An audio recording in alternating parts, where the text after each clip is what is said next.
ನಮಸ್ಕಾರ, ಹುತ್ತ ಕರ್ನಾಟಕ ಮಧ್ಯಾಹ್ನ ನ್ಯೂಸ್ ರೌಂಡಪ್ಗೆ ಸ್ವಾಗತ. ನಾನು ಪ್ರಿಯಾಂಕಾ ಶ್ರೀಗುರು. ಬನ್ನಿ ಕ್ವಿಕ್ ಆಗಿ ನೋಡೋಣ ಇಂದಿನ ಪ್ರಮುಖ ಸುದ್ದಿಗಳನ್ನ. ಸಂಪುಟ ವಿಸ್ತರಣೆಯಲ್ಲಿ ಸಚಿವ ಸ್ಥಾನ ಸಿಗದೆ ಕೆಲ ಶಾಸಕರ ಅಸಮಾಧಾನ ವಿಚಾರವಾಗಿ ಕಲಬುರಗಿ ಗೃಹ ಸಚಿವ ಪ್ರಿಯಾಂಕ್ ಖರ್ಗೆ ಹೇಳಿಕೆಯೊಂದನ್ನು ನೀಡಿದ್ದಾರೆ. ನಮ್ಮಲ್ಲಿರುವಂತಹ ಎಲ್ಲ ಶಾಸಕರು ಸಮರ್ಥರಿದ್ದಾರೆ, ಆದ್ರೆ 135 ಶಾಸಕರಿದ್ದಾಗ ಎಲ್ರಿಗೂ ಕೂಡ ಮಂತ್ರಿ ಮಾಡೋಕೆ ಆಗಲ್ಲ. ಮಂತ್ರಿ ಮಂಡಲ ಕೇವಲ 15% ಇರುತ್ತೆ. ಹೀಗಾಗಿ ಎಲ್ರಿಗೂ ಕೂಡ ಅವಕಾಶ ಸಿಗೋದಂತೂ ಇಲ್ಲಿ ಕಷ್ಟ. ಮಂತ್ರಿ ಸ್ಥಾನ ನೀಡೋದು ಸಿಎಂ ಹಾಗೂ ಹೈಕಮಾಂಡ್ ಮಾಡುತ್ತೆ. ನನಗೆ ಗೃಹ ಸಚಿವ ಸ್ಥಾನದ ಜವಾಬ್ದಾರಿ ನೀಡಿದ್ದಾರೆ. ಬೇಡ ಅಂದ್ರೆ ನಾನೊಬ್ಬ ಸಾಮಾನ್ಯ ಕಾರ್ಯಕರ್ತ, ಕೆಲವರನ್ನ ಮಂತ್ರಿ ಸ್ಥಾನದಿಂದ ಕೈ ಬಿಡುತ್ತೆ ಅನ್ನೋ ವಿಚಾರವಾಗಿ ಇದು ಕೇವಲ ಮಾಧ್ಯಮದ ಸೃಷ್ಟಿ. ಸಿಎಂ ಅಂದ ಮೇಲೆ ದೆಹಲಿಗೆ ಹೋಗೋದು ಇದ್ದೇ ಇರುತ್ತೆ. ಇನ್ನು ಇದು ಎಲ್ಲಾ ಪಾರ್ಟಿಯಲ್ಲೂ ಕೂಡ ಇದ್ದೇ ಇರುತ್ತೆ. ಸೊ ಇನ್ನು ನಾಳೆಯೊಳಗೆ ಖಾತೆ ಹಂಚಿಕೆ ಆಗುತ್ತೆ ಎಂದು ಕಲಬುರಗಿಯಲ್ಲಿ ಗೃಹ ಸಚಿವ ಪ್ರಿಯಾಂಕ್ ಖರ್ಗೆ ಹೇಳಿಕೆಯೊಂದನ್ನು ನೀಡಿದ್ದಾರೆ. ನೋಡಿ, ನಾನು ಬಹಳ ಸ್ಪಷ್ಟವಾಗಿ ತಮ್ಮ ಮುಂದೆ ಹೇಳಿದ್ದೇನೆ. ನಾನು 135 ಜನ ಇದ್ದಾಗ ಪ್ರಾದೇಶಿಕ ಪ್ರಾತಿನಿಧ್ಯತೆ ಅಥವಾ ಸಾಮಾಜಿಕ ನ್ಯಾಯ ಕೊಡೋದು ಭಾಳ ಕಷ್ಟದ ಕೆಲಸ. ಅದರಲ್ಲೂ ಕೂಡ ಒಂದು ಪ್ರಾಮಾಣಿಕ ಪ್ರಯತ್ನ ನಮ್ಮ ವರಿಷ್ಠರಿಂದ ಆಗಿದೆ. ಈಗ ಅದರಲ್ಲಿ ಎಲ್ಲರಿಗೂ ಕೂಡ ಸಮಾಧಾನ ಮಾಡಲಿಕ್ಕೆ ಆಗೋದಿಲ್ಲ. ಹೈಕಮಾಂಡ್ ಏನು ಡಿಸಿಷನ್ ತೊಗೊತೀವಿ ಅದಕ್ಕೆಲ್ಲರೂ ಬದ್ಧರಾಗಿದ್ದಾರೆ ಅಂತ ಕೂಡ ಹೇಳಿದ್ದಾರೆ. ಹೌದು, there are lot of deserving people, ಇಲ್ಲ ಅಂತ ಯಾರೂ ಹೇಳ್ತಾ ಇಲ್ಲ. ನಮ್ಮಲ್ಲಿ ನಾಯಕತ್ವದ ಕೊರತೆನೂ ಇಲ್ಲ, ಸಾಮರ್ಥ್ಯದ ಕೊರತೆನೂ ಇಲ್ಲ. ಕಷ್ಟ ಏನಪ್ಪ ಅಂದರೆ ಬರೀ 15% ಅವ್ರಿಗೆ ಮಾಡ್ಬೋದು ನಾವು. 224ನಲ್ಲಿ ಬರೀ 15%ಗೆ ಮಾಡ್ಬೋದು, 33 ಜನಕ್ಕೆ ಮಾಡ್ಬೋದು ನಾವು. ಸೊ ಸ್ವಲ್ಪ ಸಹಜವಾಗಿ ಕಷ್ಟ ಅಲ್ಲ. 135 ಇದ್ದಾಗ 30 ಜನಕ್ಕೆ ಮಾಡು ಅಂದರೆ ಯಾರಿಗೆ ಬಿಡೋದು, ಯಾರಿಗೆ ಹಿಡಿಯೋದು ಹೇಳಿ? ಅದು ಅವ್ರು ಚರ್ಚೆ ಮಾಡಿರ್ತಾರಲ್ಲ ಇವರೇ ನೋಡಿ. ಅದೇ ದಟ್ ಈಸ್ ಪ್ರೆರೋಗೇಟಿವ್ ಆಫ್ ಪಾರ್ಟಿ ಅಲ್ಲ. ಇದು ನೀವು ಮಾಧ್ಯಮದಲ್ಲಿರೋದು, ನಂಬಲ್ಲಿ ಏನು ಚರ್ಚೆ ಆಗಿಲ್ಲ.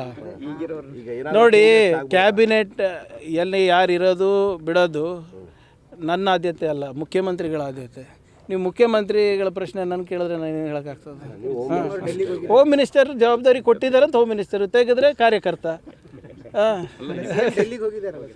ಅದೇ ನೋಡಿ, ಇಟ್ಸ್ ಅದೊಂದು ಸಾಮಾನ್ಯ ಪ್ರಕ್ರಿಯೆ. ನಮ್ಮ ಪಾರ್ಟಿನಲ್ಲಿರ್ಬೋದು, BJPನಲ್ಲಿರ್ಬೋದು. ಒಂದು ಆಯ್ಕೆ ಪಟ್ಟಿ ಆದಮೇಲೆ ಹೋಗಿ ಹೈಕಮಾಂಡ್ ಅವರಿಗೆ ತೋರಿಸಿ ಅವ್ರದ್ದು ಏನಾದರೂ ಸಲಹೆ ಇದ್ದರೆ ಪಡೆದು ಬರೋದು. ಅದರಲ್ಲಿ ತಪ್ಪೇನಿದೆ? ಈಗ ನಾಳೆ ಆಗುತ್ತಲ್ಲ. ನೋಡಿ, ನಾನು ಹೇಳ್ದಂಗೆ ಎಲ್ಲ ಜಿಲ್ಲಾ ಉಸ್ತುವಾರಿಗಳು ಇದ್ದಾರೆ. ಇದಕ್ಕೋಸ್ಕರ ವಿಶೇಷವಾಗಿ ನೇಮಕ ಮಾಡಿದ್ದಾರೆ ಮುಖ್ಯಮಂತ್ರಿಗಳು. ಯಾವುದೇ ರೀತಿಯಾದಂಥ ತೊಂದರೆ ಆಗಬಾರ್ದಂತ ತಾನೇ ಮಾಡಿರೋದು. ಈಗ ನೀವೇನೇ ಹೇಳ್ಬೋದು, ಒಂದು ಮಾತ್ರ ಒಪ್ಪಬೇಕಾಗ್ತದೆ. ಕಳೆದ 2-3 ವರ್ಷದಲ್ಲಿ ಹಿಂದೆ ಕಾಣದಷ್ಟು ನಮಗೆ ಪರಿಹಾರ ರೈತರಿಗೆ ನಾವು ತಂದು ಕೊಟ್ಟಿದ್ದೀವಿ ನಮ್ಮ ಜಿಲ್ಲೆಯಲ್ಲಿ ಮತ್ತು ನಮ್ಮ ರಾಜ್ಯದಲ್ಲಿ. That is undebatable. Drinking water ಭಾಳ ಸಮಸ್ಯೆ ಇದೆ ಸರ್, ಕಲುಷಿತ ನೀರು ಬರ್ತಾ ಇದೆ. ನೋಡಿ ಇದನ್ನು ಕೂಡ ಈಗಾಗಲೇ ಚರ್ಚೆ ಮಾಡಿದ್ದಾರೆ. ಖಂಡ್ರೆ ಅವರು ನಿನ್ನೆ ರೀಜ್ನಲ್ ಮೀಟಿಂಗ್ ತೊಗೊಂಡಿದ್ದಾರೆ ಬೆಳ್ಳಾರಿನಲ್ಲಿ. ಸೊ ಈಗ ನಾನು ಹೇಳ್ದಂಗೆ ಇದು ಒಂದು ವಿಚಿತ್ರವಾದಂಥ ಬೆಳವಣಿಗೆ. ಇದು ಎಲ್ನಿನೋ ಯಾವಾಗಲೂ ಆಗ್ತದೆ, ಈ ಸರಿ ಸೂಪರ್ ಎಲ್ನಿನೋ ಆಗಿರೋದು.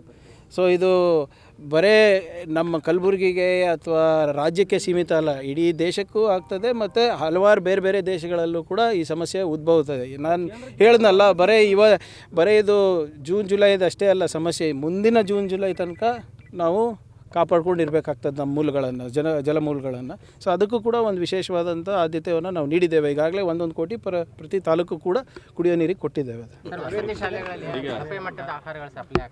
ನೋಡಿ, ಅದು ಆಗಲೇ ತನಿಖೆ ಮಾಡ್ತಾ ಇದ್ದೀವಿ. ಈಗ ಎರಡು ಪ್ರಕರಣಗಳು ನಮ್ಮ ಕಲಬುರಗಿನಲ್ಲಿ ಆಗಿದೆ. ಒಂದು ಅಫ್ಜಲ್ಪುರ ಮತ್ತು ಒಂದು ದಂಡೋತಿ ಶಾಲೆಯಲ್ಲಿ, ಚಿತ್ತಾಪುರ್ನಲ್ಲಿ, ಸೇಡಂನಲ್ಲೂ ಆಗಿದೆ. ಈಗ ಇದು ವಾರ್ಡನ್ಗಳ ಮೇಲೂ ಕೂಡ ಆ್ಯಕ್ಷನ್ ತೊಗೊಂಡಿದ್ದೀವಿ. ಮತ್ತು DCಗೆ ನಾನು ಕಟ್ಟುನಿಟ್ಟವಾದಂಥ ನಿರ್ದೇಶನ ನೀಡಿದ್ದೀನಿ. ಜಿಲ್ಲಾ ಮಟ್ಟದ ಅಧಿಕಾರಿಗಳು ಹೋಗಿ ಸರ್ಪ್ರೈಸ್ ವಿಸಿಟ್ ಮಾಡಬೇಕಾಗ್ತದೆ ಎಲ್ಲ ಕಡೆ ಅಂತ ಈಗಾಗಲೇ 4-5 ಕಡೆ ಮಾಡಿದ್ದಾರೆ. ಸ್ವಲ್ಪ ಇದನ್ನು ಹೆಚ್ಚು ರೀತಿಯಾಗಿ JDಗಳು ನೋಡ್ಕೋಬೇಕು. ಅವರಿಗೂ ಇವತ್ತು ಕರೆಸಿದ್ದೀನಿ ನಾನು.